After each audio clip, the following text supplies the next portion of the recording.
Blur on XFM 104.9. I forget the name of that track, but it's good. Good song. Thanks very much. Oh, good song. Yeah. Oh, right. I just thought you were complimenting giving his opinion. Right, Yeah. go on.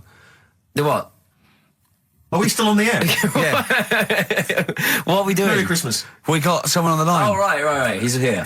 Who's that? Ricky, Yeah, go on. it's Jonathan, how are you? Good.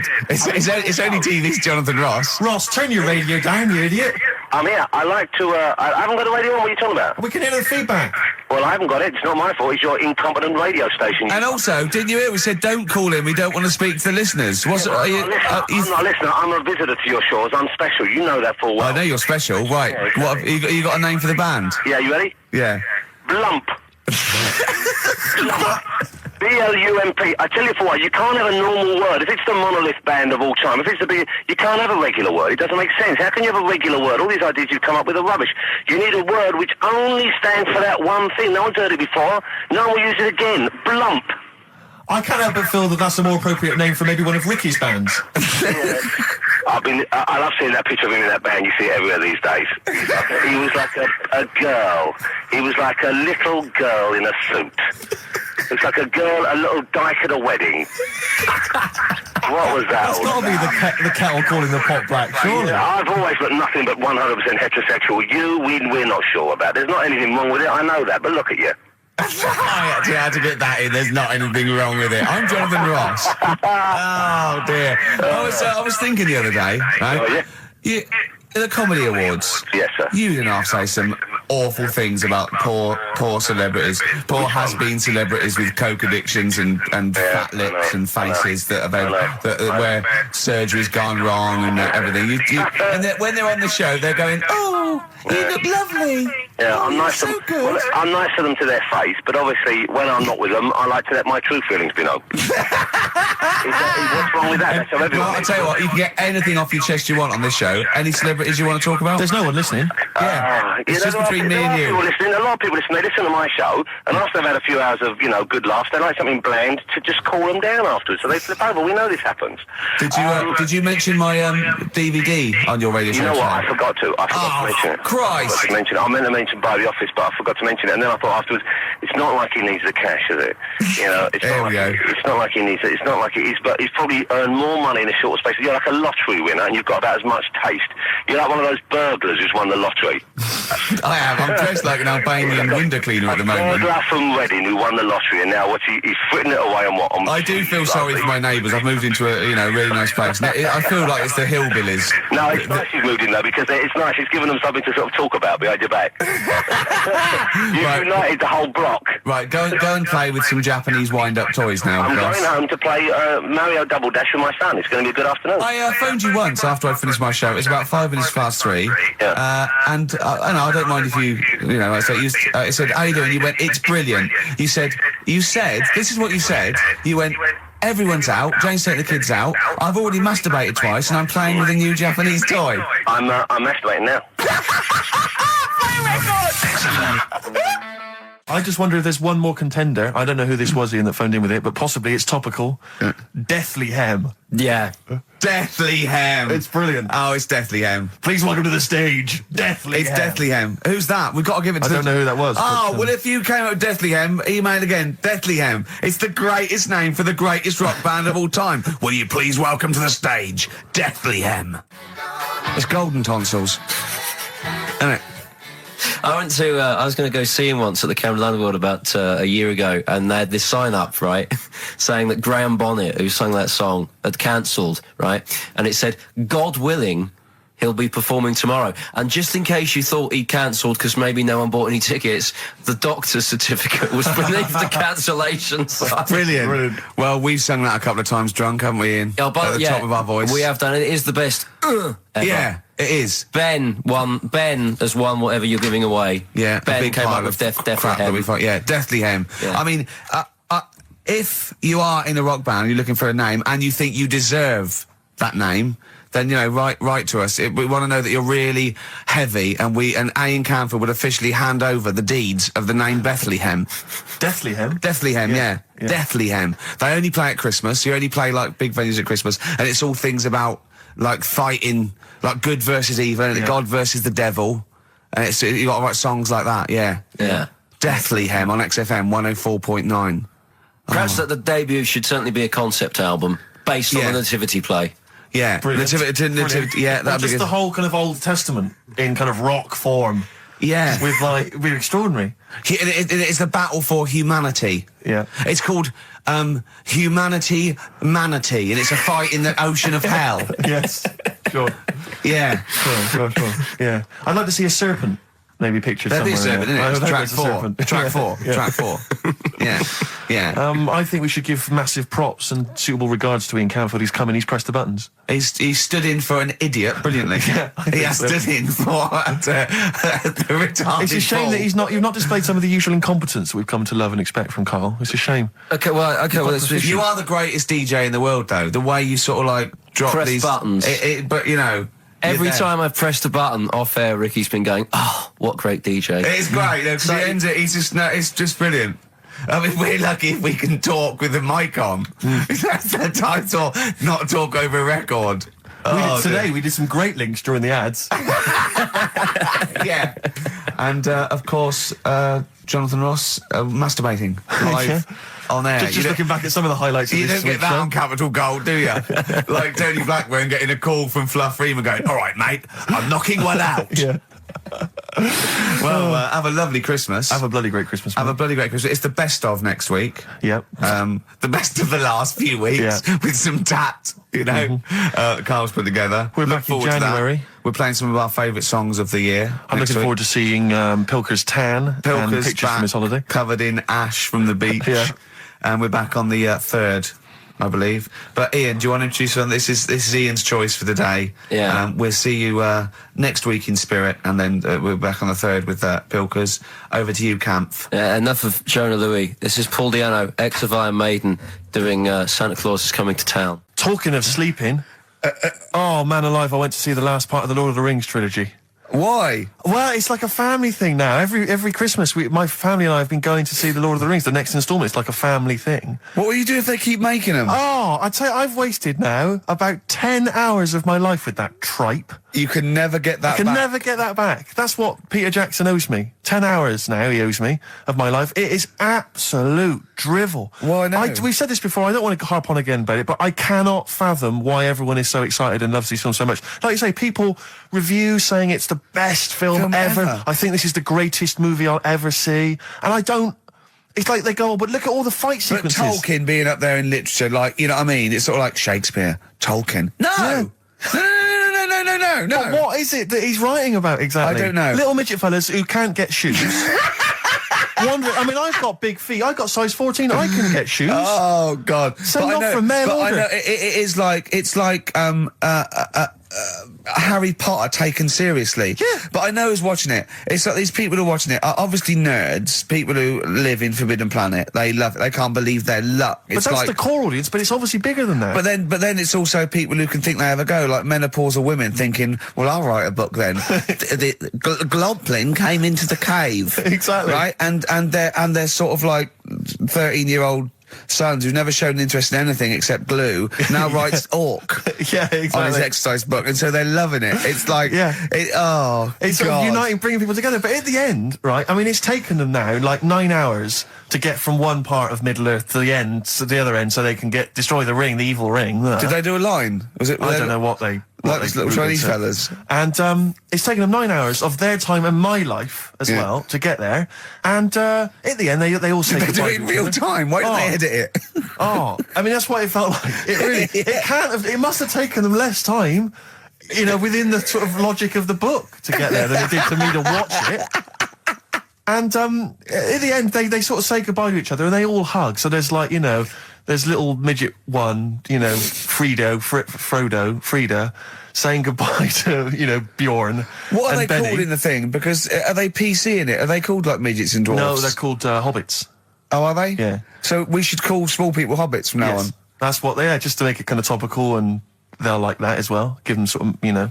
So if you make see a them little, bit on the way home, if you saw a little midget fella. 4-foot midget fella, just say, excuse me, hobbit. Yeah. Okay, that's Call fine him then. Frodo. Right, Frodo. He'd like it. He'd love it because everyone loves the Lord of the Rings. They love it. No, everyone loves the Lord of the Rings. In yeah. the end, if you ever get to the end, they all hug each other. They say, well, basically Frodo has to say goodbye to all his other little fellas, and so he's hugging them. I don't know how many of them there are, and he's hugging them, right?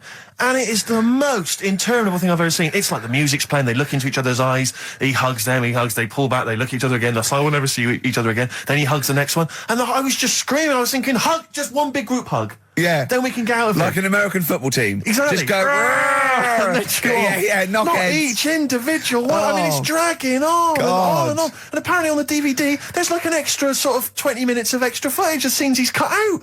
Who's watching this tripe? Who cares? I don't know. I genuinely, Have we lost some of our popularity by slagging off Lord of the Rings? I don't care. Screw them. If you love it, if you can't live without Lord of the Rings, screw you. I don't want you as a listener. I can't fathom it. Really, Rick, it's not like I'm trying to be wayward or controversial.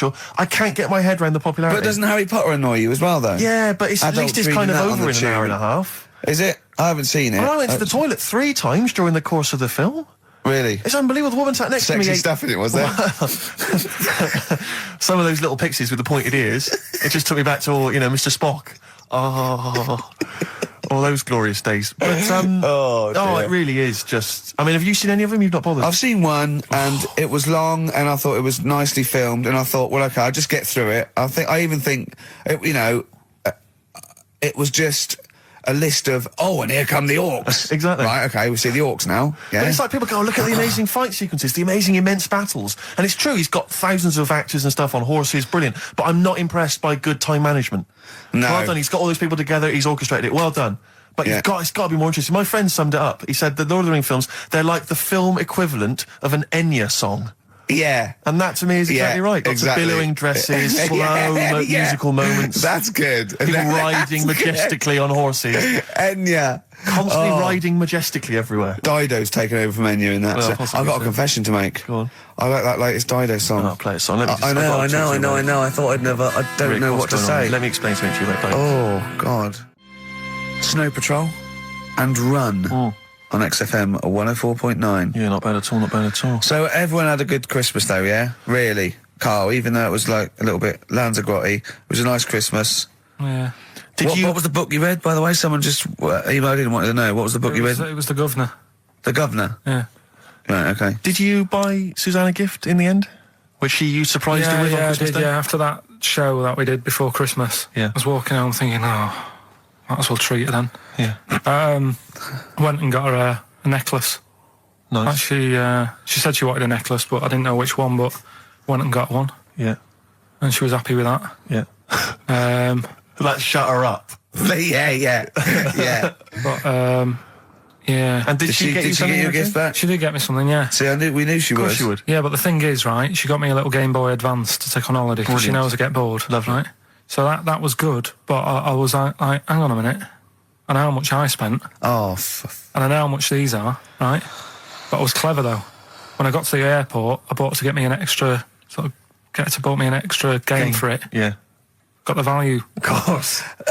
when you were growing up, did you wait to ask your mum for sweets right at the counter so the woman would embarrass her into getting you it? What, you mean just slip it in the basket? Well, no, just wait till there's some, a stranger watching before you ask for sweets. Mum, can I have a Kinder Egg? Did you sit in front of Suzanne when it got to the... Suzanne, can you get me something else? Because remember I spent more on that necklace than you did like Game Boy Advance. And the woman in Dixon's goes, oh, you better get him something else. She goes, oh, bloody hell, all right then. Nah. She did well, though. You know what I mean? She's done well to keep you, hasn't she? Done well. Because you're such a find. You're quite a catch. Yeah, she must wake up every morning and go, ooh, I am the luckiest girl in the world. Well, she told you that the other night. What? She said the other night how good it is living with me. Oh, yeah. I said to Suzanne, it must be great, because I only see him 2 hours a week and I like to squeeze his little head. You can do that all day, every day. Does she ever squeeze your head? No. No? No. It's like that thing, though, isn't it? It's like when you work in a chocolate factory. You get sick of it, don't you? If it's there all the time. Yeah, she must think, well, I could squeeze that head any time I wanted. It's not worth it. I'll just, Yeah. What about your Christmas? My dad, I'm wondering if you're turning into my dad, because he bought my mum a bracelet. He won't mind me talking about this, because he said you'll probably talk about this on the radio, and you're right, Dad, I am talking about it. He bought my mum a little gold bracelet, lovely gift, it was a lovely thing, and she opened it, she loved it, and everyone thought, what a great gift, lovely gift. he wouldn't stop talking about it.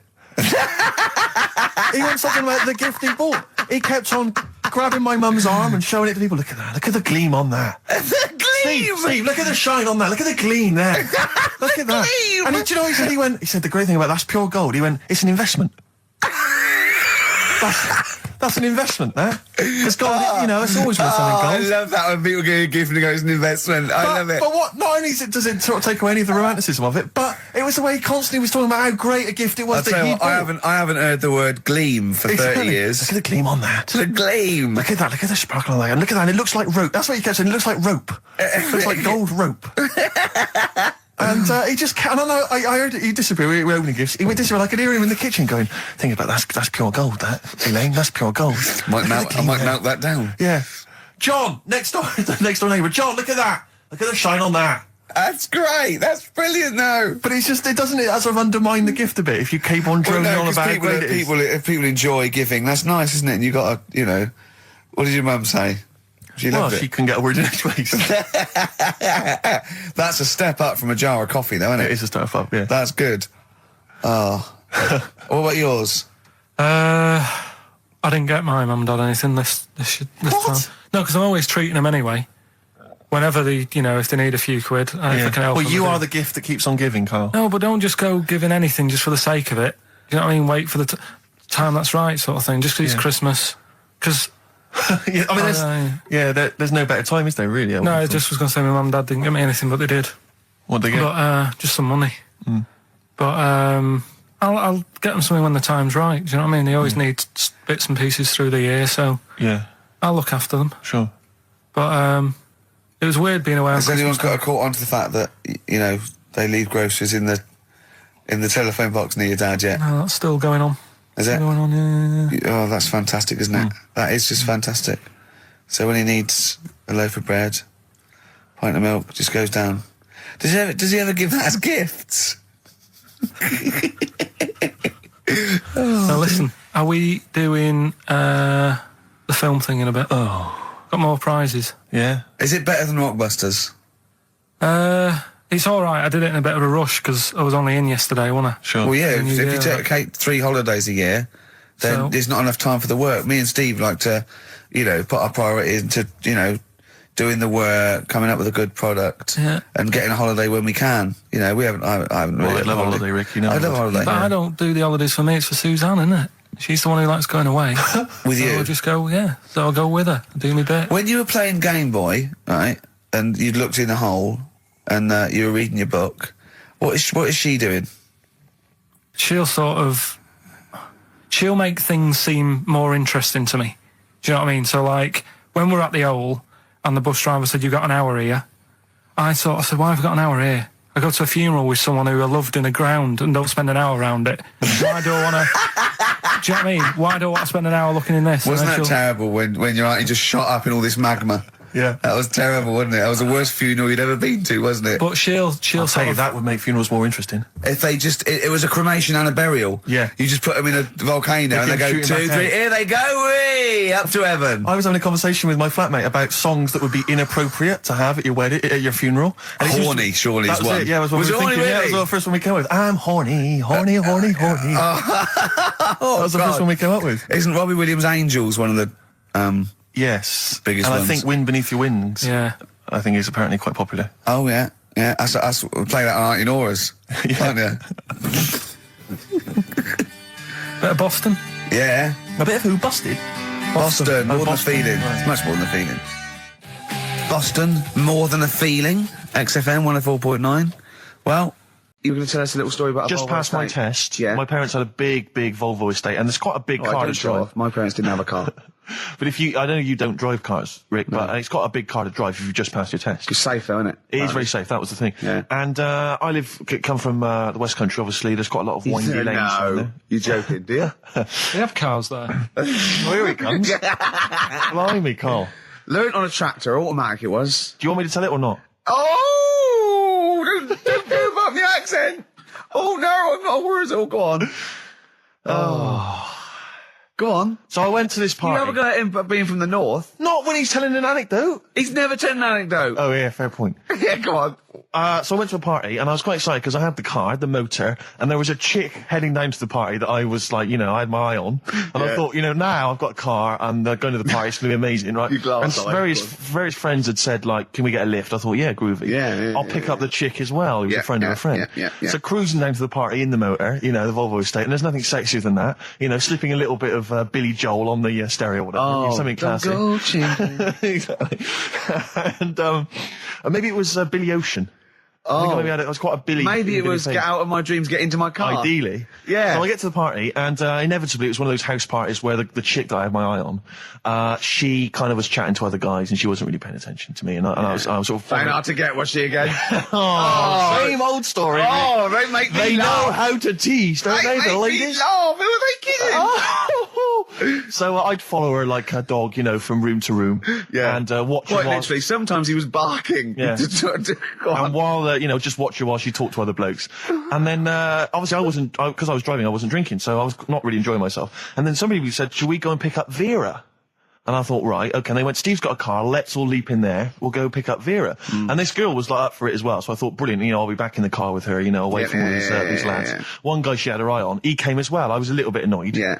But anyway, he was in the car, so I'm driving down these country lanes, just driving along, and they're directing me, they're saying, go left here, go right. And then suddenly we stop, and one of them goes, just drive into that field, this pitch black field, right? And I'm sort of, well, it is my parents' car. Just drive in the field, Steve. I'm thinking, well, I don't want to, not seem like I'm a hard, cool, crazy kind of guy, because the chick's in the car. So drove the car into the field. They all leapt out, started running off into the darkness, shouting, Vera, Vera, Vera, where are you? So I'm just sort of sat there in the car, waiting. Wasn't Vera Lynn, was it? Because she likes to hide in fields. Bizarrely, it wasn't. Right. It was just, I was just left in the car on my own with Billy Ocean, and suddenly, out of the darkness, they come back holding a Vietnamese pot-bellied pig that they had stole from a nearby farm, and they knew that the pig was called Vera because someone knew the farmer or something.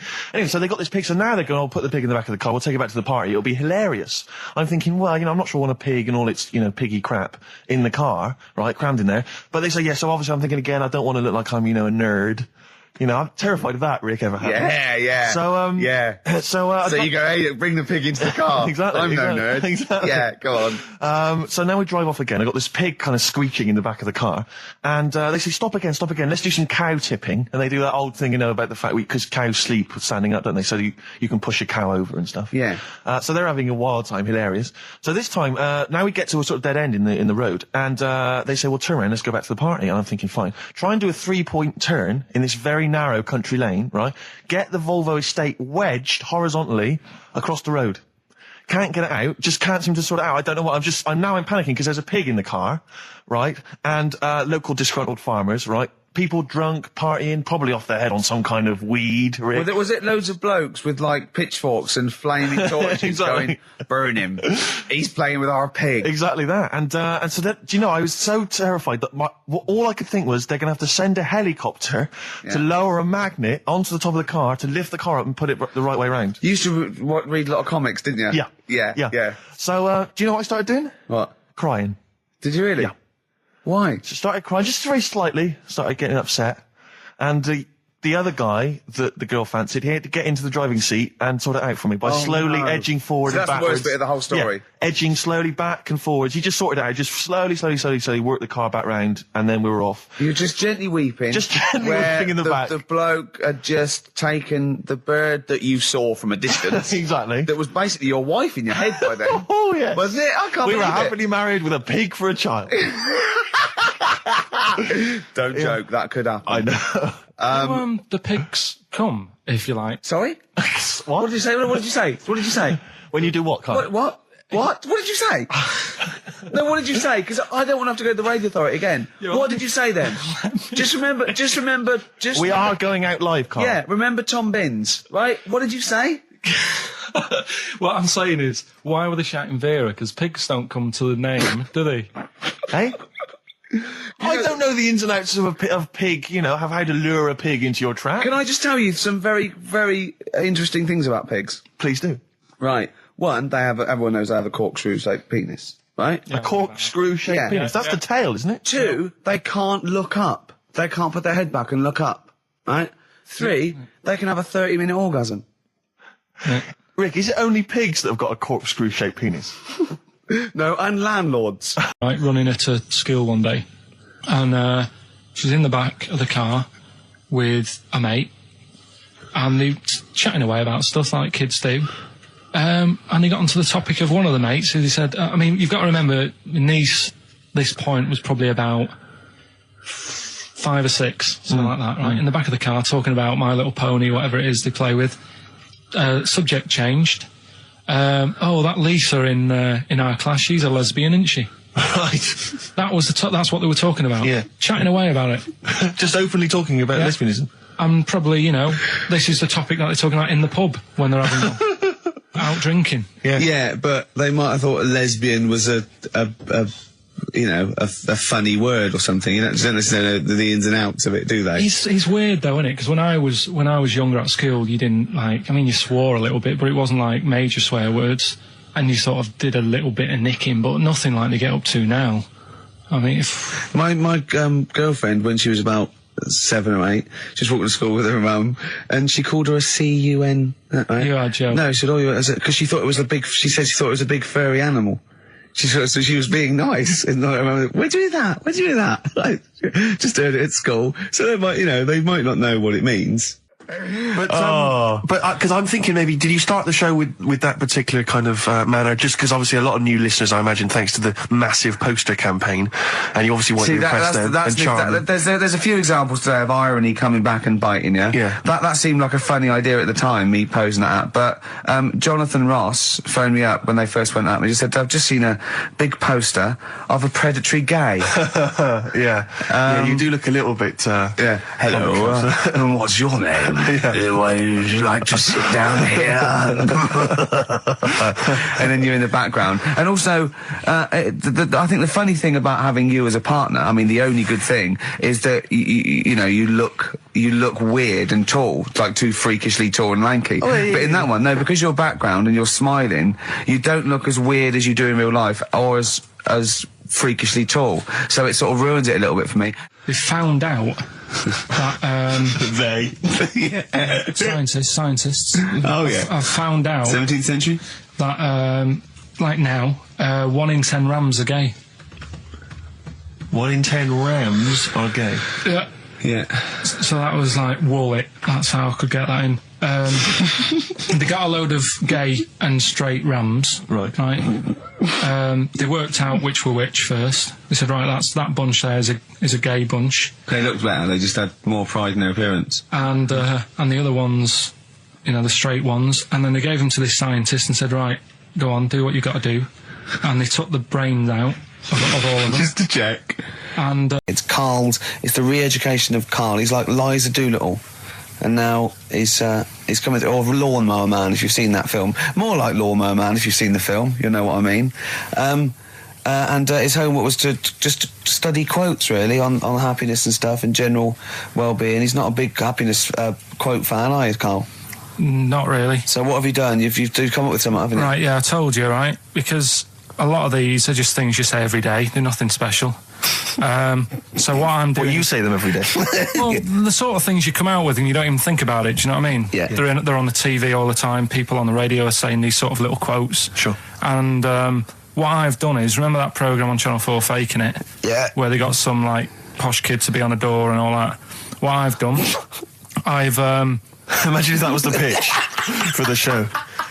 Dear Channel 4, you're just going to get a posh kid on a door or something? Yeah, Yours come sincerely, in, Karl. come in. Yeah. TV producer. Yeah, go on. So, what I've done, this little book of quotes, happiness quotes, I've picked 2 that are real. Okay. And I've made one up. Right? And we've got a guess. And you've got to guess which then, one it is. go on. Well, I'll tell you what, Rick, why don't we, when we've heard them, we won't confer. No. You'll write down yours, Yeah. A, B or C, and I'll write down mine and we'll Sure. see how it Okay, works. Karl, off you go. Right, and just because I'm looking at this book, it doesn't mean I'm actually reading. No, I know. Don't worry, we're clever. No, we know, we can't see yet. Like, Yeah. call my bluff. Yeah, go on Okay. then. Nothing is worth more than this day. Okay. Yeah, Yeah? All right. yeah. The way I see it...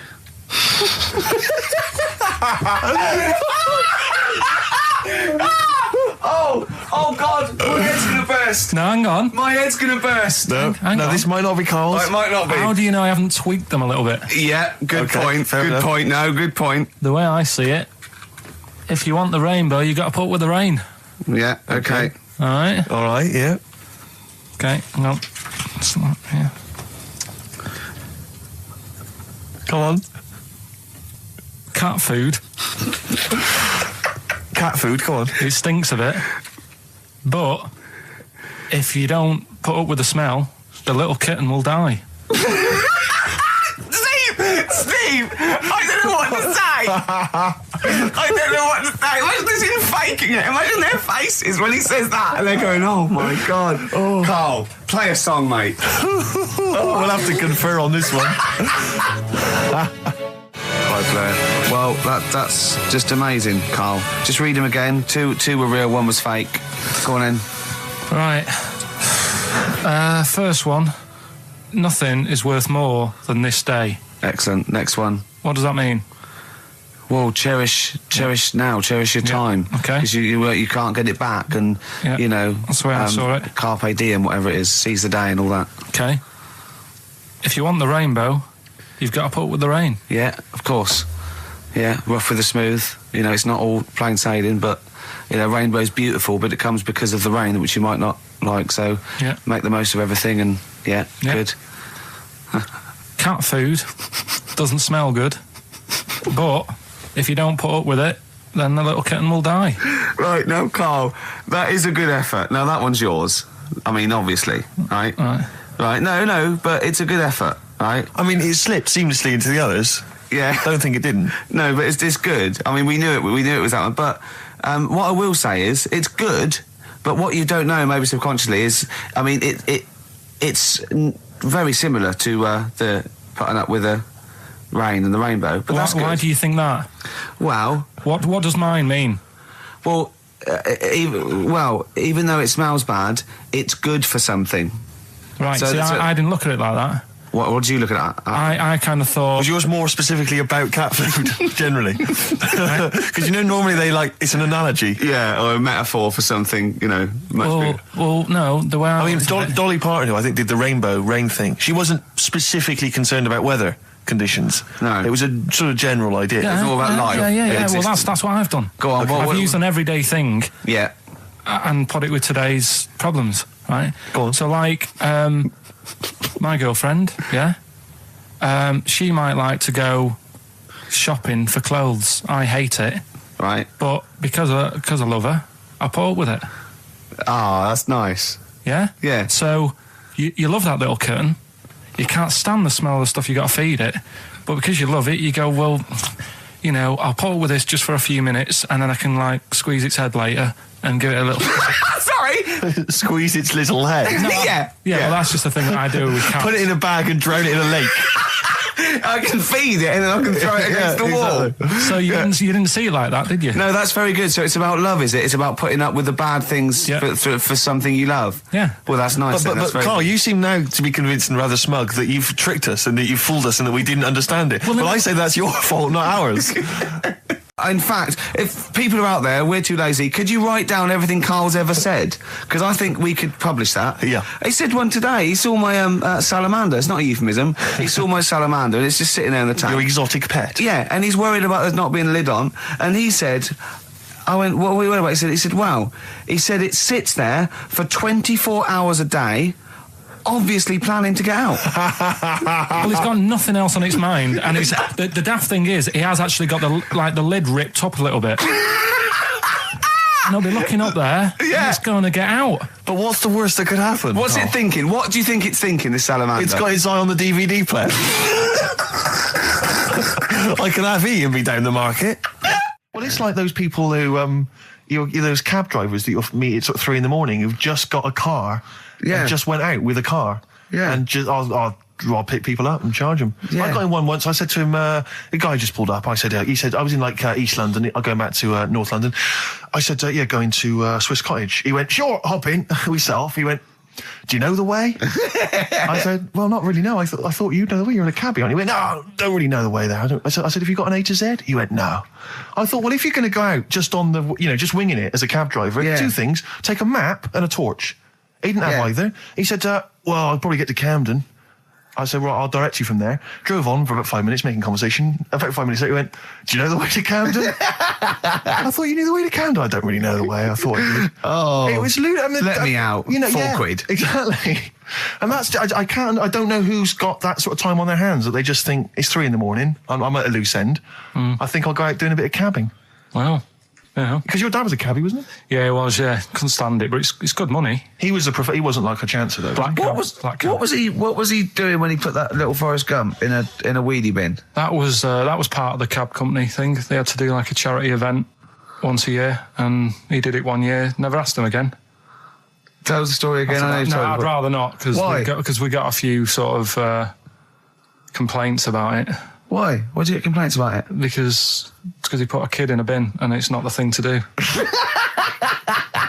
So, but we could use it as a sort of sobering lesson for people. Yeah, tell it like a, you shouldn't do it. No, but that's how I did it last time. But people still didn't like it. All the stuff I tell you, we don't take the mickey out of people on purpose. No. It's real life, innit? And that goes on in life. Yeah. My dad was saying that in hospital, though. Do you know I was in hospital? Yeah. He did some jokes about old people and that. And he said, at the end of the day, if something makes you laugh, it's funny. And if it makes you laugh, you can't help laughing, can you?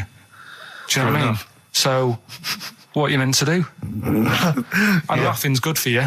Yeah. So, but being laughed at isn't as good for you, is it? No, but there's probably more people laughing at one person. So if you balance it out, there's only one person who's upset and there's a bunch of people laughing. So it's Jesus. Give me an example of that. Give me an example. Well, for instance, Karl Pilkington as he talks and the people listening. Yeah. No, give me an example of I can't because, again, that's what I'm saying. I can't tell you the story because there might be someone out there who, this person might even be listening and think, I forgot about that and you brought it all back to me. So I prefer to leave it, but I think people know. Why did he put him in the bin in the first place? Because he was getting out of hand. What was he doing though? You see, I can't explain. You can. Don't be silly. I prefer to leave it, honestly. What was he doing? Was he annoying him? The mad monk. Go on then. When things like that happen, right? You've been told not to mention it. Yeah. And you're like a little kid. Yeah. And once things are in your head, it's difficult not to mention it. I mean, when I was a kid, right? My mum's sister Hazel, was seeing another bloke. It's weird because she's a lesbian now. That's really weird. That must have been an interesting Christmas. But anyway, she was seeing this bloke, and he looked like Ken Dodd, apparently. He looked like Ken Dodd. Looked like Ken Dodd. So people said, don't mention it because it gets on his nerves when you like meet him and you go, oh God, you look like Ken Dodd. So I said, all right, his name's Will or whatever. And I was introduced to him. First thing I said, nice to meet you, Ken. Did you do it as a joke, or did you? No, because when you know, it's like, I'm not allowed to say that. I can't say that. I mustn't say that. Can't. And then I saw him. I thought, Jesus, does look like him. It just came out. Was it Dodd who turned her into a lesbo? Do you think? Well, he wasn't a good-looking bloke, so possibly. She started going out with Esther Ranson though, which is weird. Out of the frying pan. What was the story with the lesbianism then? How did she announce that to everyone? What age was she when she realised? Well, I mean, we're not a close family. Do you know what I mean? We're not a family who keeps in touch with everyone. And I think my mum called her up one Christmas and sort of said, how's the Diddy men? How's Nutty Ash? And she said, oh, no, I'm not. I don't do that anymore. I'm knocking about with Sandra or whatever. Right. And it was like, oh, right. Not big butch Sandra with the big earrings and the skinhead. He used to live down the road from you. I don't know. He used to get Doc Martens wholesale. That's Sandra. Making some ass today because I'm going to be shamelessly self-indulgent, and we've only got 2 shows to go, so I'm playing some of the most beauteous tunes in the world. And I was just telling Carl, lined up a Simon and Garfunkel track, Only Living Boy in New York. He went, why is he the only living boy in New York? I went, what? He went, what does that mean then? I went, I don't know. He went, well, what's it about? I said, I don't care. I said, it's a lovely song. He went, no, well, what's it? I said, I don't go into that.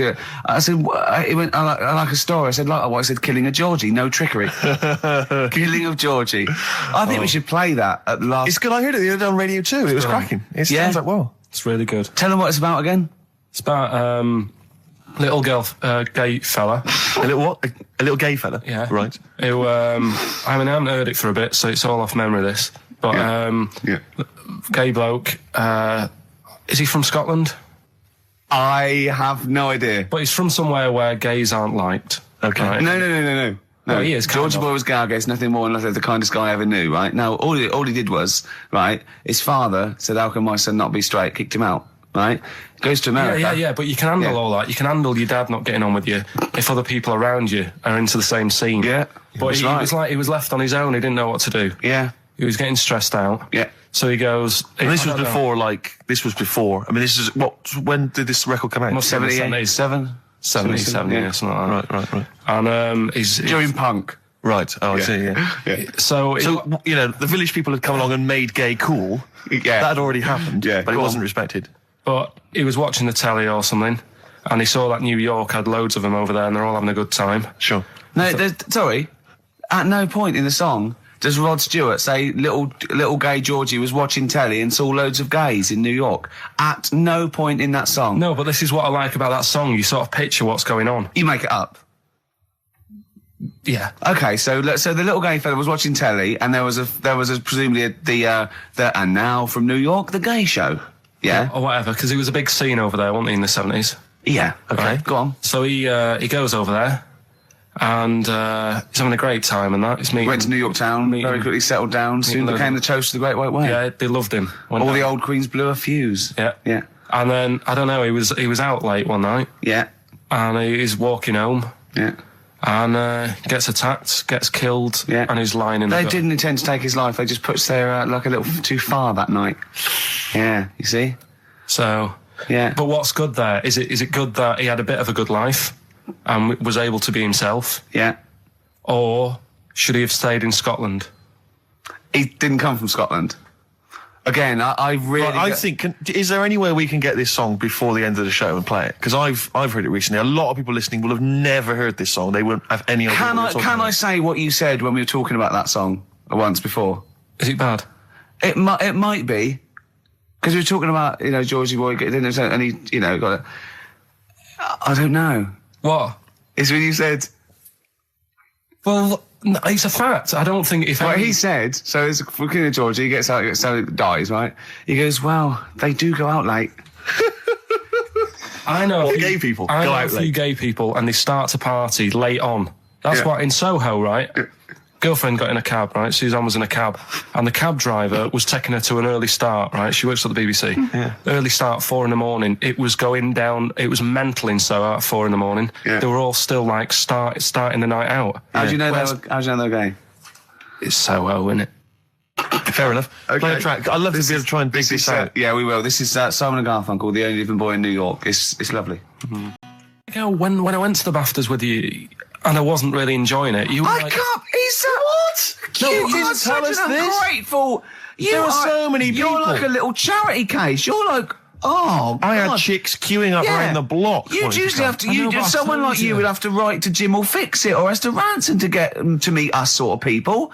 And now it's on your doorstep. I'm amazed that you didn't enjoy it. Why didn't you God. enjoy it? You got to walk down the red carpet. You went in. There was George Best, one of your footballing heroes, was there. A load of was other good. big names. You sat there, prime position. You came backstage with a load of other big names. Hey, you had a lovely bit of You were grub. filming this thing for the DVD you were making. That's you, a cameraman on our DVD. And yet you think, now you look grumpy because you had a couple of pints and I can't believe So it. tell us why you didn't enjoy it, because the ceremony, what didn't you enjoy about that? It was interminable, wasn't it? far too long. Wasn't it awful? So 3 boring. hours. I thought you were going to say something. Really? Sorry. 3 hours. Yeah. I mean, I suppose for you two, at least, you know, you were going to get something. Sure. Yeah. But with me, it's like, I mean, I've never graduated or anything, so Have you not? I'm trying to think of sort of a situation. Basically, I sat there for 3 hours knowing that I'm not going to get anything out of the night, Yeah. right? Now, no one Did you? told- Sorry. When we invited you and you said yes, did you think you were up for an award? No. I thought we were going to be sat round tables having a nice bit of food, Yeah. whilst people are going up there winning awards. Yeah. But 3 hours of the same thing over and over again. I mean, if a film's 3 hours in the cinema, you go, well, it's long, but, you know, I wonder how it's going to end. Yeah. But this was just like the same thing over and over again. Some guy going up, thanks a lot, cheers for the bit of brass. And then going down, sitting down, the same thing over and over again. Honestly, right, I'd say it was one of the worst things I've ever had to do. I enjoyed the night afterwards when we did have a bit of lamb and a nice bit of veg and that. That was all right, and I went home and I was happy, and I got the little freebie bag that you're talking about that we're giving away, which wasn't much good stuff in it. Oh, all right. Right. No, What would you have done on that Saturday night? Suzanne What said- would you have done or the Sunday night rather? What would you have done had you been at home?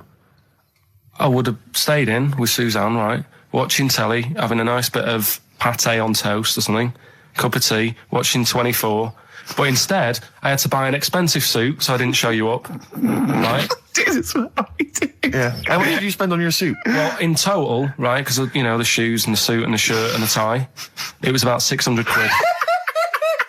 That's the most expensive evening ever. And that's what I'm saying to you. And the daft thing is, it's dark in there. I don't know why you've got to wear a nice suit. You can't wear a tracksuit, for goodness sake. It's dark in there. No, just the shirt and that. It doesn't make you a better person wearing a suit. No, doesn't make you a what I better mean? person, no. We're not claiming it made you a better person. No, well, that annoyed me. Yeah. I mean, it was an experience, isn't it? That's why I went, because you think, if I didn't go, if I would have said to you when you invited me, no, Steve, I don't want to go, then I would have never known, right? Yeah.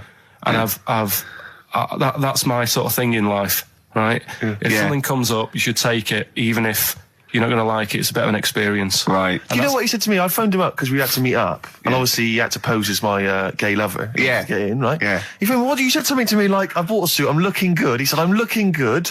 People will think, "How on earth did he end up with that good-looking guy?"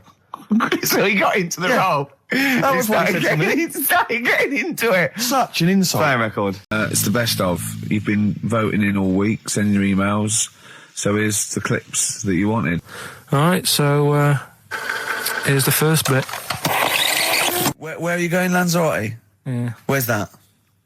Don't know, Suzanne sorted it out. I said, Lanzarote. I said, is that Africa or is it Spain or Portugal? Just thought you don't know. I went, what do you mean don't know? I goes, well, what's the currency? He went, don't know. I said, Suzanne booked this one, did she? Yeah. I thought, where is it?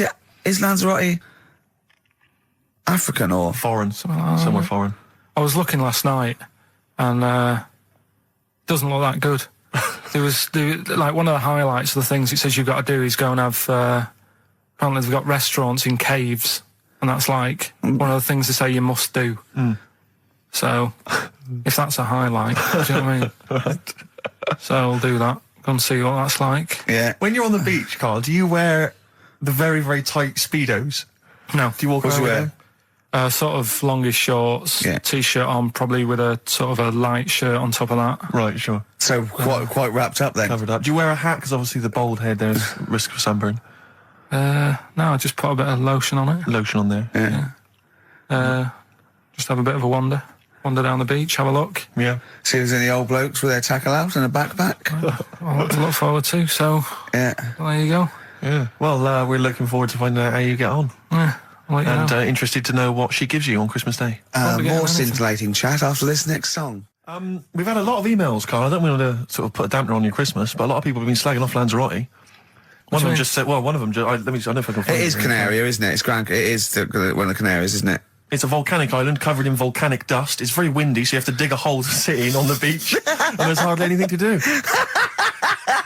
That's from Mike Godham, he says, unless you like quad biking, well, you know, you've seen what happened to No, Ozzy don't Osbourne go this week, quad so don't do biking. that. Not with your little head. There's no protection at all. Is there? I don't know what you're thinking. I don't know. At least Rick Mann and Ozzy had lots of hair. Yours would be like Humpty Dumpty. It would crack like a little egg. And then we'd seen, there's no kings or kings horses. So, Yeah, well, they couldn't do the job anyway. No, if you remember. shouldn't really send them. They're not really qualified. Horses not equipped to put send back an a egg medical man like Neil Fox in Yes. to mend But not eggs. some kind of military horse. I bet he's had egg on his face a few times, hasn't he? What, Foxy? Yeah. Most of the series are Pop Idol. Right, Carl. Lanzarote, good or bad? Well, you got to give it a go, haven't you? Yeah, well done. Give everywhere a go. Exactly. That's what I was saying. Don't just take the word for it. I mean, if it had said an Ananova, Lanzarote shit, he'd have believed it. Sure. You know, if he'd have overheard it in a pub, Yeah. Lanzarote a crap, he'd have believed it. He'd have seen it on a website that was mainly concerned with monkeys and witches, he'd have believed it. Yeah. As it is. Everybody raves about New York, and when I went there, I thought it was rubbish. Well, you're an idiot then, because that is possibly though, the isn't it? greatest city in the world, Subjective. along with London. Subjective, though. That's why they have holiday programmes and that, innit? So you see it and you decide for yourself and that. Yeah, but you saw Venice on a holiday programme, as you put it. You went there and you went, it was rubbish, full of black bin liners. Well, it is. Right. Didn't they show them? It stunk. Didn't Judith Chalmers say that? Oh, it stinks here and there's loads of rubbish everywhere. No, she didn't. Did she mention that? Oh, that's what I mean. So it depends what you want from holiday, doesn't it? Well, yeah. But So, you're an idiot if you don't like New York, so next. Anyway, come on, break up, guys. Kiss and make up. Well, the general public are getting involved with Carl's holiday, and I mean, this has been a damning report on Lanzarote. There's not been a positive word written about Lanzarote so far. Wow. It's volcanic, there's no natural water supply. Apparently there's no natural water supply. It's You all have to sit in a imported. hole. What do you think of this, Carl? What do you think of the people that want you to know that you're going to a rubbish place when you can't change it? What do you think of that? rubbish though, will it? What do you mean? Be all right. What do you mean it'll be right? Because I'm going to go there thinking, oh, there's no water and that, and there will be water. No, they didn't say there's no water. What did they say then? There's no natural water supply. Whatever. I'm not bothered. Doesn't bother me. All right. I'm going to have a good time and that. What are you going to do? What's your plan to do? Got a book. What book you got? Rich Hall book. I'm just going to read that. Brilliant. And the weather's better than here, isn't it? What's the matter? What's Well, the matter with I've Carl? got something to cheer him up. Someone's emailed in, Emma's emailed in, she said that for those that know, those in the know, they referred to Lanzarote as Lanzagrotte. Brilliant. He's a bit fed up. He's got 2 CDs for Christmas from a company that's he's been with for 6 years. He's a little bit grumpy about having to answer the phones. That blew me away, right? That the fact that he got the name, he got the number. Spooky bit, right? I'm walking home. I called you up a couple of times and I left a message on your phone because it was just amazing. Not only was he good at magic, but his maths was brilliant. No, well, that thing adding up to 42 was like, how did he do that? I mean, we didn't even make a big deal out of that. He said that to me. He said, "Oh, Carol Vorderman's got is the maths." Do you know what I mean? Imagine him on Countdown. Yeah. He'd even know what they were going to write down. Do you know what I mean? So a bit of a wasted talent. I should see him again about that. I think it's so I get into my flat, right? And what they do in my flat where I live, they put the post in like these little pigeonholes. Right, and I don't normally check them out. I leave it for Suzanne to do, right? Sure. But this time, for some weird reason, I thought, right, I'll check it, see if we've got any posts. Open it up. There's only this. A letter for Miss Harris. Yep, there it is. Bona fide in front of us. A letter addressed to a Miss Harris. Well, does she live there? No, it's my address. She doesn't live there. Did she ever? Don't know. It doesn't matter. It's weird, isn't it?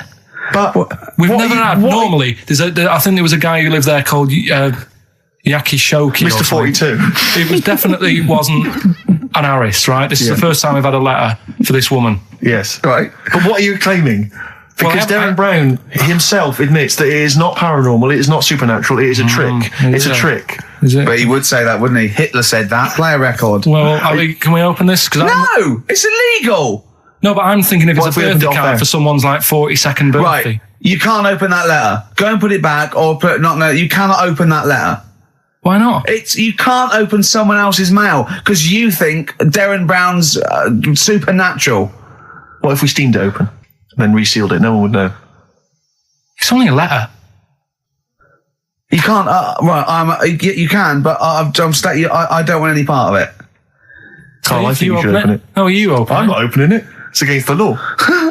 You should open it Right, then. we won't open it then. They won't send you to prison. Forget it. You'll get off. Cure. Yeah.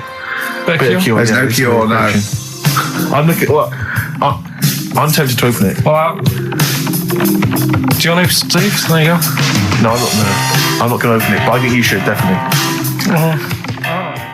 6 Different Ways by The Cure from the album The Head on the Door. We've enjoyed that. The head on the door, Carl. Ooh, bit of a coincidence. Spooky, isn't it? It was only 4 weeks ago you were talking about a head and a door. Exactly. Has the door got a number on it? It's 42. Oh, dear. So we're not opening it.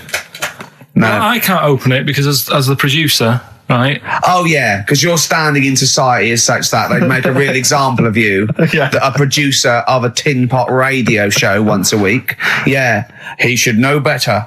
He can press buttons and talk at the same time. Sending down. But they wouldn't try you in an adult court. You would Carl. get They away. wouldn't be You allowed. would get away with it. Just they'd hear you speaking for a little while, and the judge would end up squeezing your head and letting you off. It'd be like those people who train monkeys to break in. Do you remember down in South London? We talked about it in the past, and they were going around robbing stuff, Hackney. and they trained them to do it. Yeah, think so they're I doing think some time those I don't think those monkeys would have got in trouble. It would have been the keepers. So, I think XFM would probably take the rap. Will you open it? No, I can't be seen to open it. No, he's I'm a an writer award-winner. director. Exactly. So am I. I can't be seen to open I'll it. give it here then.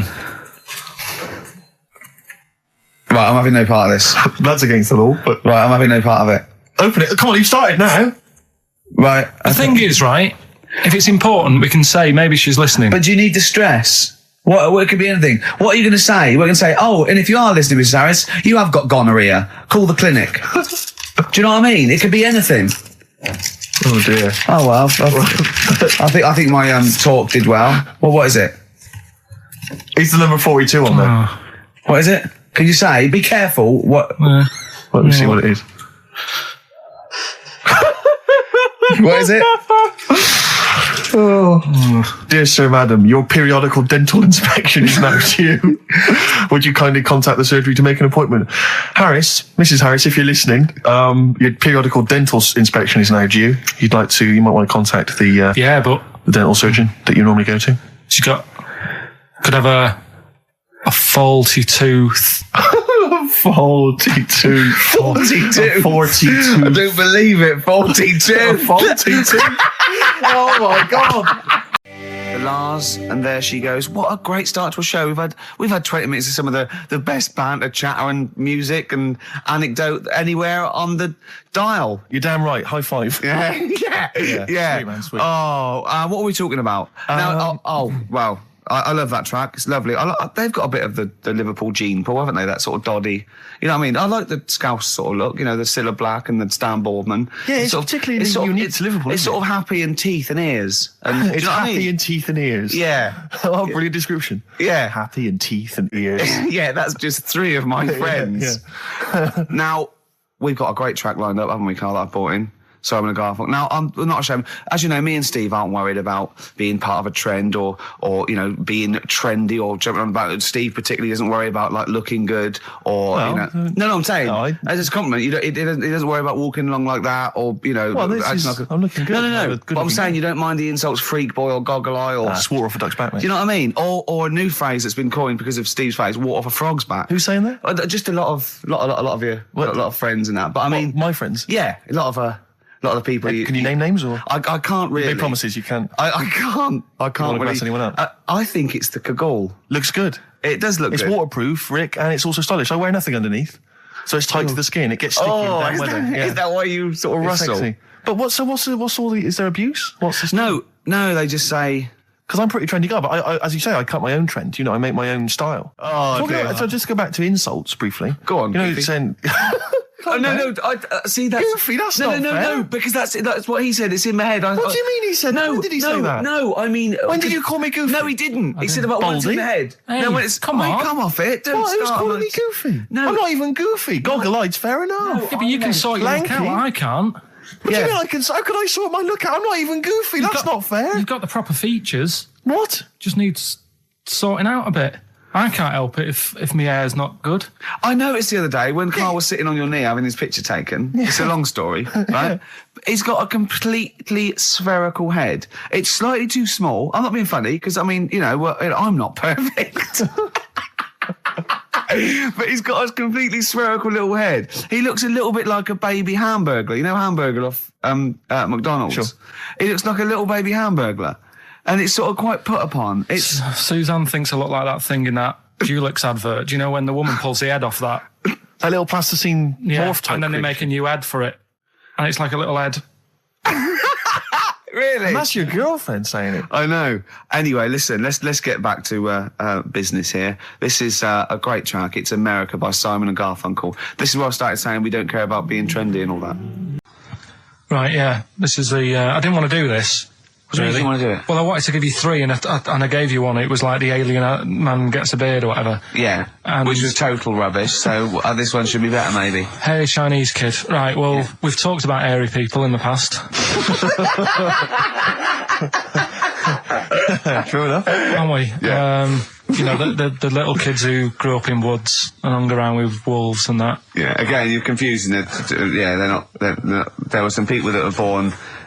very hirsute. They were not the people who were brought up with wolves. Yeah. You just put that together in your Homer Simpson type mind. Right, well, this is like a sort of close to that sort of story. Yeah.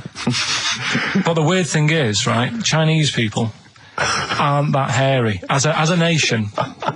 No, seriously, that's a well-known fact. They don't have that much body hair and stuff. Okay. So this little kid who was born over there, he was like covered in stuff. Was he? And it was only his nose that wasn't hairy. The rest of his body was caked in hair, right? And his hair sort of... What sort of hair was it? Was thick, thick hair. No, what I mean is, was it sort of like a pony's mane, so he just looked like an Ewok? You know what I mean? Just like hanging down sort of straight, dark hair. In the picture, it looked like... it grows from his eyebrow. It grows from his eyebrows quite thick. And then it just goes all the way over his head. You don't think it was just really long eyebrows that he'd done a comb over? No, it was all over his body. It had a picture of, like, his back and that. Yeah. And, Had he styled it? Had he styled it at all? Did he have it a quiff or? No, it was just hanging all over him. Yeah. And they were like, you know, this is a bit weird, happening in China, where we're not normally that hairy. That was the scientist speaking there. Yeah. And the local press and that were getting him down, calling him monkey boy and all this. Oh. And thinking Chinese press. But the doctor... Yeah. Oh. They're cruel, aren't they? It's like those game shows. Well, that's Japanese, isn't it? Yeah. Yeah. And the doctor said... I was talking through all that time while we were just like talking to each other then. Because I turned round and I still saw he was talking. So anyway, the local press came in to see the hairy boy, the monkey boy. And they were like being tight and taking the mickey out of him, and the doctor said... showing him nuts. Said he's only hairy. Said he's a healthy young kid. The only faults he's got is he's got a little bit of eczema and a boil. And he said everybody should just treat him the same, and I think he grew up a healthy kid. Yeah, so that's the... That's the end of the story. That's not a story. Why? But I've got nothing. I don't know what to say to that. So someone in China was born slightly hairier than the rest, and he was normal apart from eczema and a boil. That to me isn't a story. But if it is, I've got a million. I mean, it's sort of like bloke from Manchester went a bit bolder than the rest, got a job on radio. He was normal. I mean, that's not a story, is it? Do you know what I mean? Right, so what did you say you're going for? You've got your 3 titles, your 3 teasers. Well, I think I'm going to go for Don't Do That to It. You know it can't live for that, Ned. I'm looking forward to this. Right. So this is Educating Ricky, for those that have just tuned in. Now, something that Ricky told me about when he was educating me was that a cockroach, if you cut its head off, it lives for a week. Yeah. Right? And the only reason it dies is because it can't take on water. Sure. It doesn't have a great time in that week, though, does it? I mean, it doesn't get much done, I don't imagine. It just needs water, and because it can't find any, like its eyes, it eventually dies. Yeah. Right? No. So what? No, it's not. That's not. It's anyway. You can't drink. Anyway. So have you heard that one about worms? Okay. I have. Go on. If you cut a worm in half, a lot of people have said in the past that it'll turn into 2 worms. Right. But that isn't actually true. Okay. Who said that? No, it used to be like, you know... kids at school said it on, kids at school and stuff. So that, you know, a lot of people think that. Don't pick him up on stuff, Steve. It's bad enough. Sure. So, but what they can do, if you get a worm, right, and you find out which end its head's at. Right. If you you've got its head there at the left-hand side, right, and if you sort of cut it in half. Right. But not in half. So there's more of its neck than the tail, if you know what I mean. Yeah. the bit that you've cut off will sort of die, and the rest of the worm will get better. So in a way, you can cut it in half, and it'll survive, but only one half will survive. Okay. Yeah? What have you learned there? I wish you hadn't chosen that one. I know, because it's not. There's nothing, is it? Yeah, you know that joke, how do you tell a worm's head from its eye? You put it in a bowl of flour and wait till it farts. Yes. Right? I told my mate that, right? And he went, what if it coughs? Yeah? Yeah? Yeah. So, there is a bit of truth in that myth of cutting one in half. Where did you get this information? I don't understand where you get this information That was from the Fortean Times. It was like the myth about worms. Yeah. That was the big article that week. Did it take you as long to read that article as it took you to tell us just then? I like the fact that it starts off debunking a myth that we hadn't heard of anyway. Exactly. You know the big thing about cutting a worm in half and making two worms? No. Yeah. What's the other one? It's not the thing to do either, by the way. Don't go doing it. No. It's not very nice. But, it's cruel. But it can get by and if it's you pointless. do. Yeah. There's no scientific worth in that. Well, there you go. Okay then. So the others now, you see what I do. No, I tell you the other titles. You're not having them yet. That's the whole idea of this. People will be driving or about to go out doing the shopping. They'll think about that now. What was the other two? Well, the other two. They won't think about that. They've forgotten that. No, they will. No, they've forgotten that already. If only it was raining and what's tomato with you. Right, I'm looking forward to that one. No, you've got to tell them tomato with you. Look what's happening. You see, you already want more education. And this is what listeners will be doing. I tell you, I wish you were a teacher. I so wish you were a teacher. Do you know what I mean? Kids would be saying, I know it's 3:30, but I don't want to go home. I want more. Yeah. And that's what I'm doing with you. I'm teaching you. Why are you teaching me things about not to cut worms in half and what's tomato with you? Please tell me what's tomato with you, Carl. In a bit. Okay. Educating Ricky, we got two left, haven't we? I'm looking forward to these. We've still got two more. We've still got If Only It Was Raining and What's Tomato With You. Coldplay, the scientist on XFM 104.9. Back in 1945. You looked it up the date. It's got a specific date. Wow. Mate Jonathan sent this one. You know him as well. It's a lad at the BBC, right? He emailed this one in. So thanks for that. Chicken. It's called Mike. There's a chicken called... Sorry, I missed a bit there. There's a chicken called Mike. A chicken called Mike. Okay. Right? Yeah. What happened was, it was living on a farm, right? Loads of chickens knocking about. And the owner of the farm is like, getting ready for tea, and his wife says, go out and get a fresh chicken, because my mum's coming round. So he thinks, well, I want to get a good one in, because I want to impress her. Cause back then, even then, they wanted to impress the mother-in-law and that. So they said, all right, I'll just nip out and get one. So he sees Mike, chicken, running around. Is this during the war or after the war? 1945, I'd say that was after. No, it ended, It ended in 1945. Yeah, Okay. September, go on. So, chicken's running about. He thinks that one, that looks all right. I'll have that one. Mikey. So he picks it up, and he cuts its head off. Oh. Puts it on the block, cuts its head off, runs about a bit, like they do. He thinks it'll stop in a minute. Keeps running about. And what's going on here? Right? He's now like chasing the chicken without an head. Yeah. He's saying he should die in a minute. Anyway, doesn't die. Chicken's walking around with no head. Lives for 18 months. Yeah. Chicken with no head. Yeah. What do you think of that? Well, I'll tell you, I've heard this story before, Rick, and the explanation, as I understand it, was that certain vital cords, spinal cords, weren't severed when the head came off. So that was why it continued to live. Yep. I don't know if that sounds plausible. It's fine. Absolutely fine. How did it take on protein and energy? The fella who owned it, he said, well, hang on a minute. He said, I could kill it now. But I've got a wonder chicken here. But he's thinking, it must really want to live. Sure. Right? If it survived that, I've got something here. Yeah. So what he does, he gets a little eye droplet thing that he used to use on it. Obviously not anymore, right? And he filled it with grain and water, and it had a big hole in its neck where its head used to be. And he incredibly. And he dropped. You know what? There's. I mean, that is possible. Then, if it, without infection, without infection, if he was taking on things, it is possible, right? Why? Why what? Why did he do it? How cruel is that? I mean, it's not cruel because the chicken obviously You know. He said if he thought it was a bit fed up, he would have killed it. He said, but it was running around quite happy. Well, it wasn't fed up at all because it had no brain. Well, What do you mean, wow? I'm just saying what... It was nothing. It was just sinew and nerves and electrical impulses breaking down energies, right? That's all it was. It didn't have a brain. So it was... But I'm worried about the psychology of keeping a pet without a head. I'm worried more about what the farmer was thinking than the chicken. I tell you this, the question I'm asking is, was the mother-in-law impressed?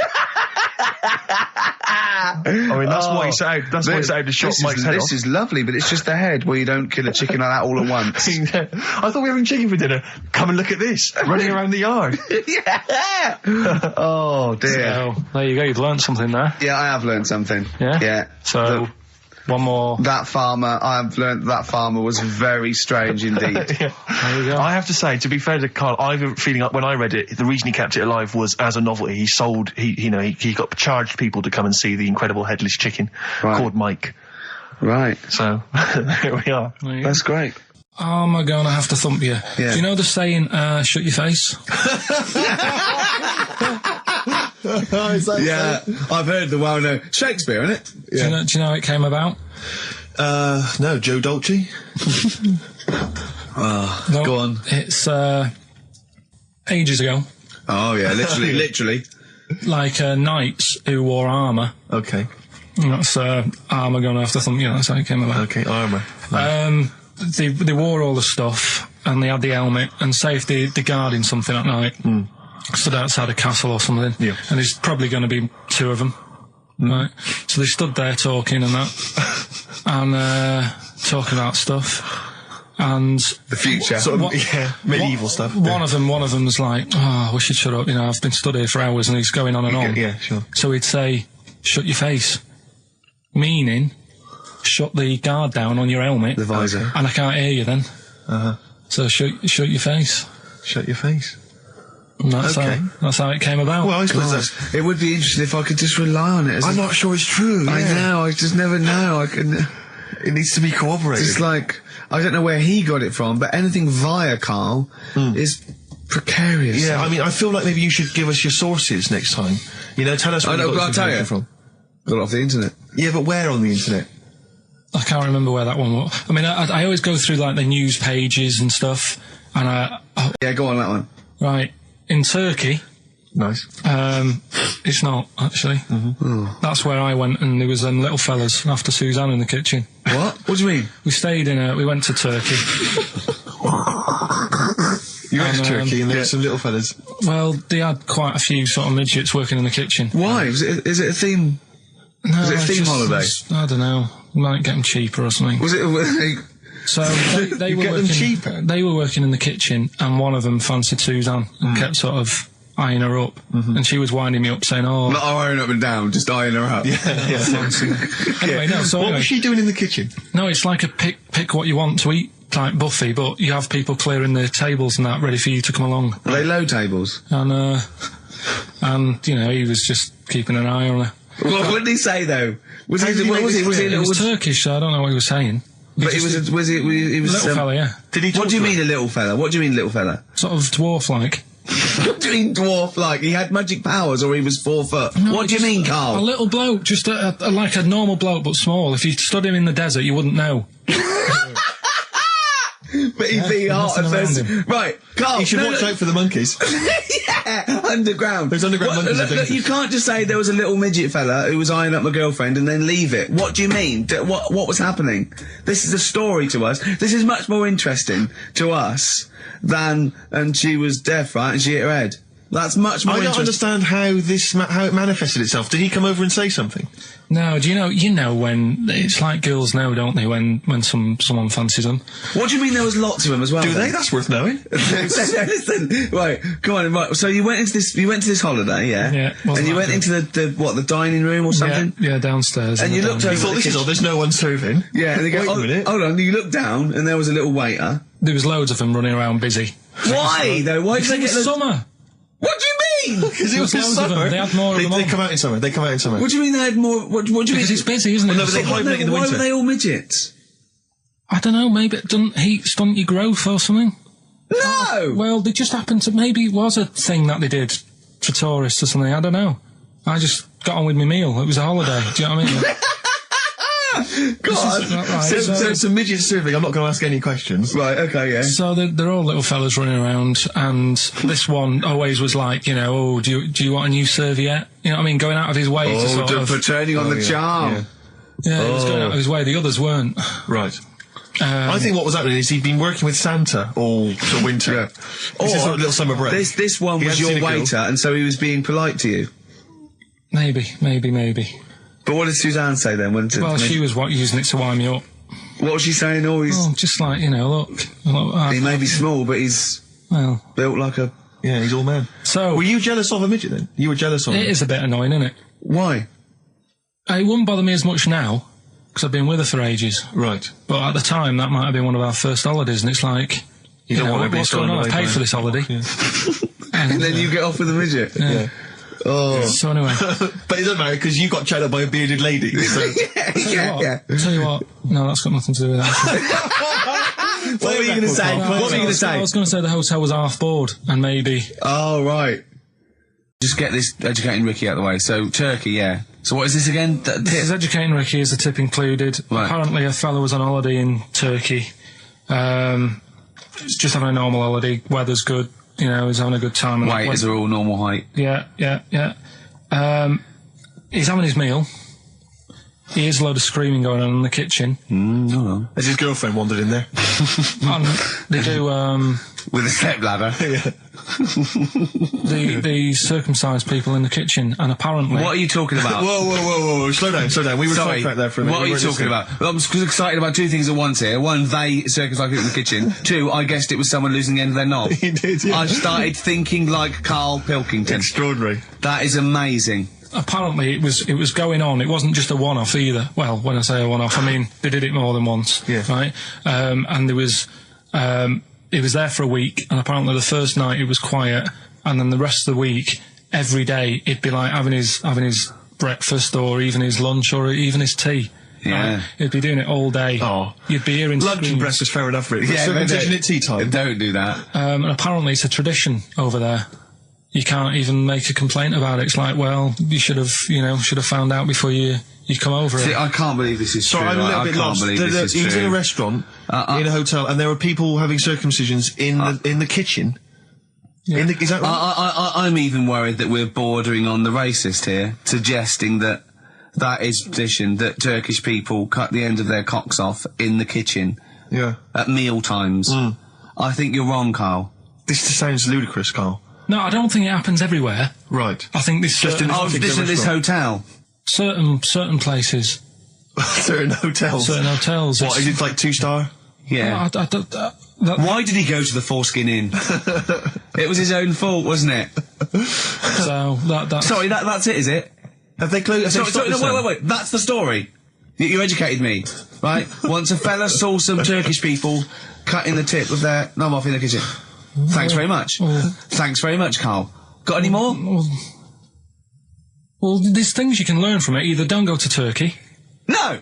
don't have calamari when you're over there.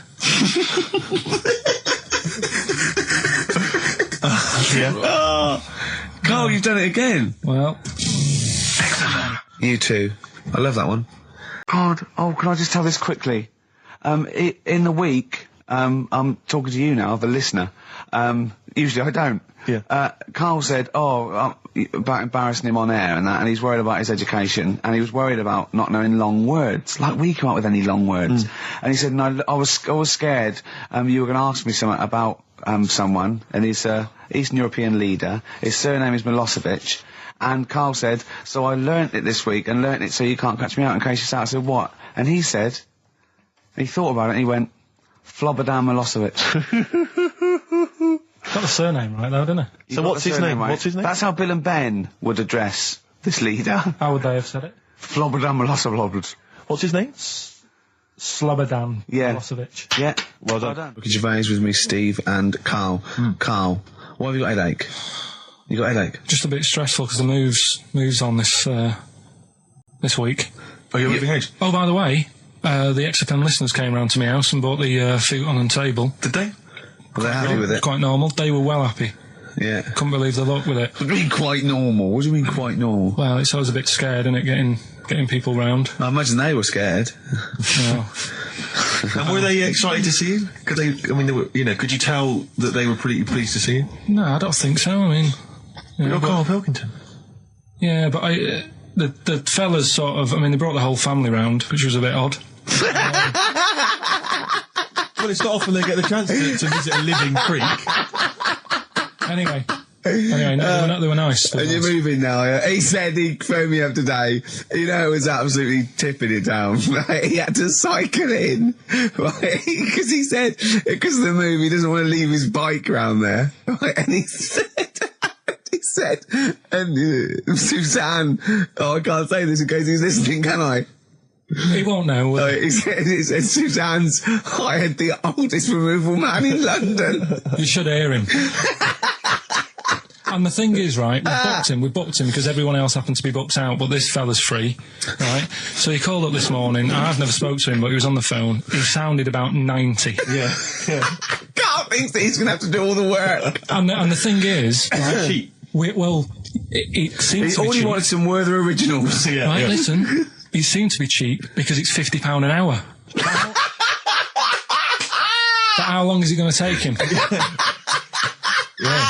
Yeah. Oh, that's So, genius. When's the move on then? When's the? Oh, he's coming round. He came round today to bring some empty boxes, and he was struggling with them.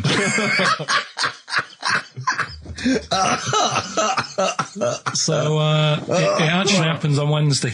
Oh, God. Anyway, so Rick, I noticed that you were laughing and almost had a heart attack. Doesn't bode well for the boxing match, does it? Cough at the moment, and I've had my Lemsip. Oh, that was great. That was very, very funny. What a indeed. wonderful clip that was. I enjoyed Do you it. remember that? Yeah. Wow.